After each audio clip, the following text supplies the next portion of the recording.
Olá, tudo tranquilo? Tudo bem? Bom, a gente já falou um pouquinho na aula anterior sobre a estrutura da membrana plasmática. Agora, a gente vai entrar numa parte super importante, que é o transporte através da membrana. Falando então um pouquinho dos transportes passivos e também dos transportes ativos.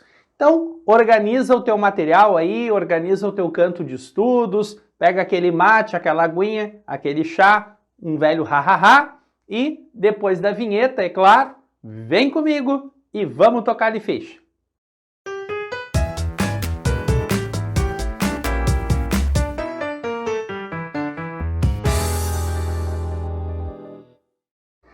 Bom, então para a gente começar a falar dos transportes através de membrana plasmática, eu já aproveito e lembro aí, né, dois conceitos importantes que vão ser fundamentais aqui para a gente entender esses transportes.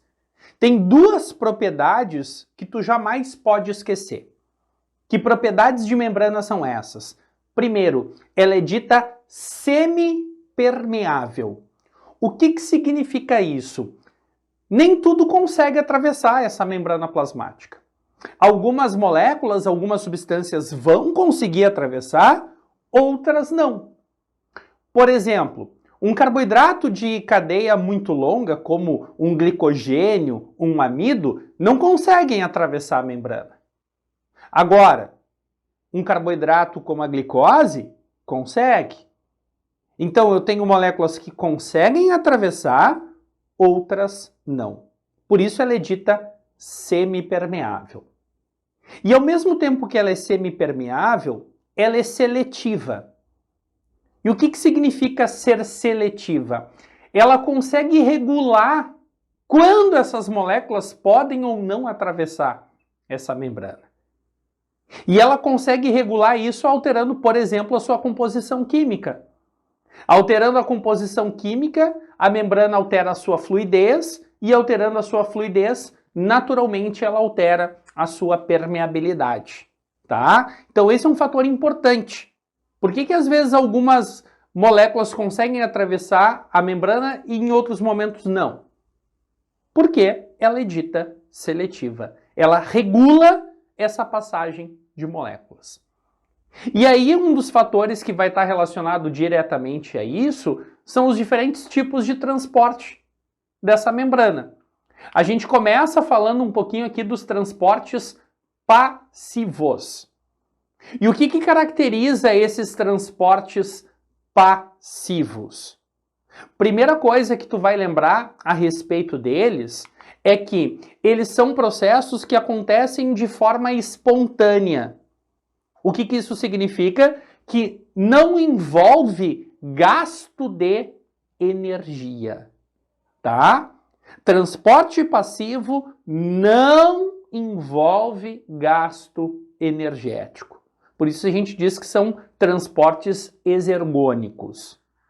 E todos os transportes passivos, todos eles, e quem são eles?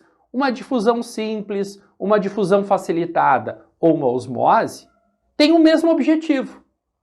E o objetivo é buscar o controle osmótico da célula.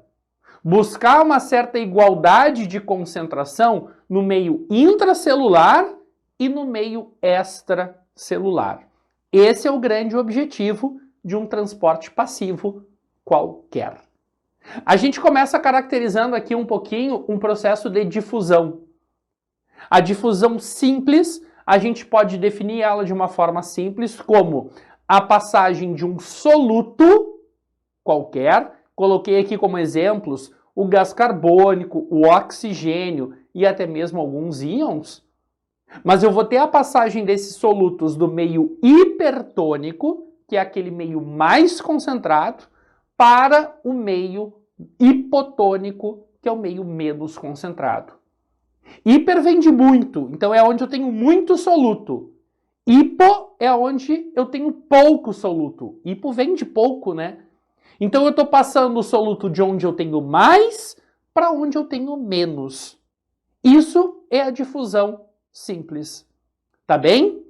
E esse transporte ele só vai acontecer porque a membrana é permeável para o soluto. O soluto ele consegue atravessar essa membrana. Aqui no esquema vocês têm as bolinhas em preto representando os solutos, em azul água, o solvente. Então, para buscar um equilíbrio osmótico, a gente vai ter a passagem de soluto do meio hipertônico para o meio hipotônico. Tranquilo? Certo? Isso representa uma difusão simples. Mas nós temos também a difusão facilitada. E essa difusão facilitada, a definição é igual à da difusão simples. Porque olha só, eu tenho passagem de um soluto de um meio hipertônico para um meio hipotônico. Então eu também estou passando um soluto qualquer de um meio mais concentrado para um meio menos concentrado. A grande diferença é que aqui nós temos a participação de um facilitador. E esse facilitador ele pode aparecer na tua prova como carregador ou como uma permease. Qual é o objetivo desses carinhas aí, de uma permease e de um carregador? Faz uma observação que esses caras aumentam a permeabilidade da membrana plasmática. De alguma forma, eles aumentam a permeabilidade e facilitam a passagem de um soluto através dessa membrana. Exemplos de moléculas que atravessam a membrana por difusão facilitada, a gente tradicionalmente encontra os monossacarídeos e os aminoácidos. Tudo bem? Até alguns íons vão atravessar por difusão facilitada, mas não é nada comum de aparecer nas questões para a gente. Mas daí nós temos um terceiro tipo de transporte passivo e talvez o mais frequente na prova da URGS, que é a osmose. A osmose a gente define como a passagem de um solvente, e solvente para nós na biologia é água. Lá na química vocês trabalham com outros tantos solventes, mas aqui é água. A gente tem a passagem do solvente de um meio hipotônico, ou seja, do meio menos concentrado, para o meio hipertônico, para o meio mais concentrado. A osmose ela vai ser fácil de tu identificar em uma questão, porque muitas vezes no enunciado vai dizer que aquela membrana é impermeável para o soluto. Então, se eu não consigo ter a passagem de soluto, eu busco o equilíbrio osmótico com o transporte de solvente. Pensa, né? É a estratégia da célula. Não pode atravessar soluto? Bom, atravessamos o solvente. Beleza? Só que lembra que água é uma molécula polar. E essa água não vai ter tanta afinidade para atravessar a bicamada de fosfolipídios. Ela até pode, mas em um percentual muito pequeno.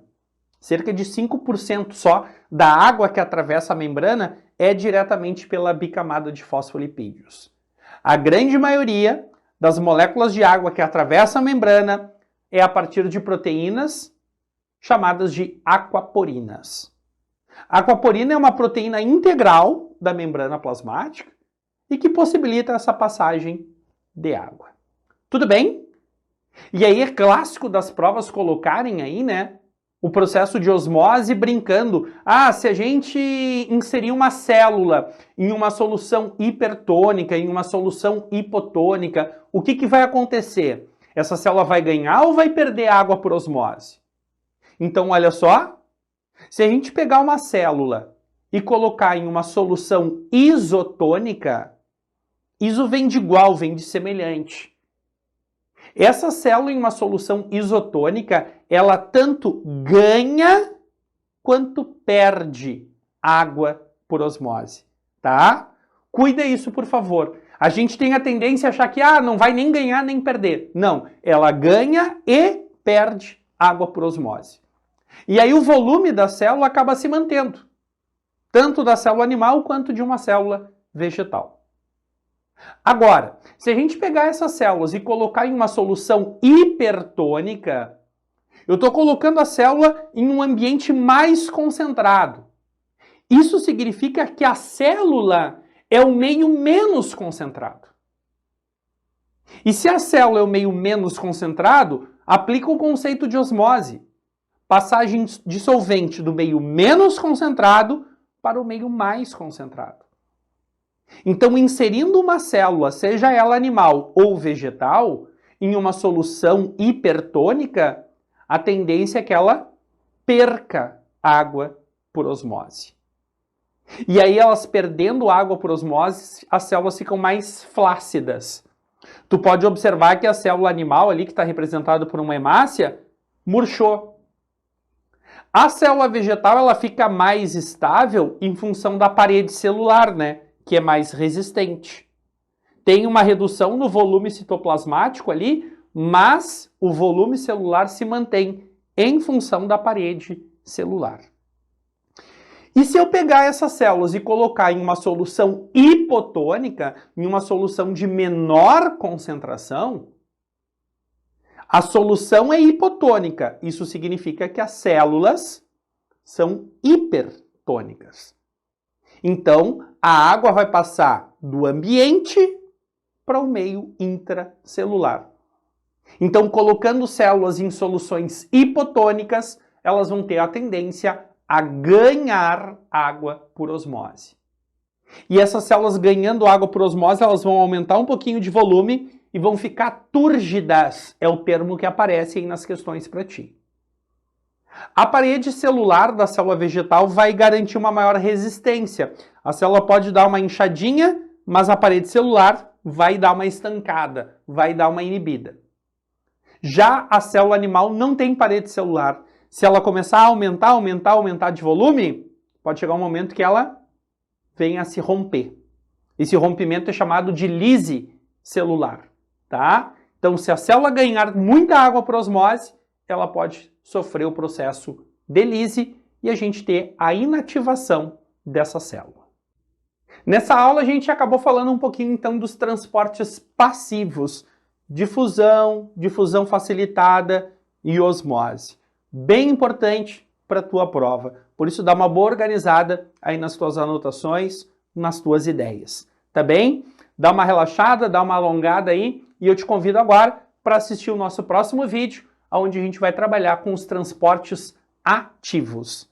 Tá bom? Obrigado pela tua atenção, obrigado pela tua confiança mais uma vez, um ótimo estudo e até a nossa próxima aula. Tchau, tchau!